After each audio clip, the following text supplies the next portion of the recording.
మీకు ఎదిరించి మాట్లాడితే రాజ్యసభలో శిక్ష ఏమిటో నీకు తెలుసా? ప్రేమని ఎదిరించి మీలాంటి మూర్ఖులకు పడే శిక్ష కంటే కాస్త తక్కువే మహారాజా. కాకతీయ ఏంటయ్యా? ప్రభునే మూర్ఖుడంటావా? మసి బొగ్గులా కనిపించే మంత్రి నిన్ను కూడా. నాకు నువ్వు బొత్తిగా నచ్చలేదు. నేను ప్రేమించేది మిమ్మల్ని కాదుగా, నచ్చలేదని మీ అమ్మాయిని చెప్పమనండి. నా కుమార్తె నా ఆజ్ఞనే వింటుంది.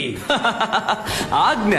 చిట్టి బుజ్జి బంగారం అని ఎన్నో ముద్దు పేర్లతో పిలిచి బంగారు మంచం మీద వెండి కంచులను తినిపించి అల్లారు ముద్దుగా పెంచిన మీలాంటి కన్నతండ్రుల ఆజ్ఞ కంటే చెలియా సఖియా నువ్వు సూపర్ గా ఉన్నావని వాట్సాప్ భాష మాట్లాడే మాలాంటి ప్రేమికులు విధించే ఆజ్ఞకి పవర్ ఎక్కువ. బాగానే నటిస్తున్నాడుగా వాడు పౌరాణిక డైలాగులు పవన్ కళ్యాణ్ డైలాగులు బాగానే చెప్తాడు, కానీ ప్రేమ డైలాగులు చెప్పనప్పుడే కరెంట్ షాక్ కొట్టేట్టు పడిపోతాడు. రమ్మనండి మీ కుమార్తెని, నా లీలల్ని మాత్రం చూడండి.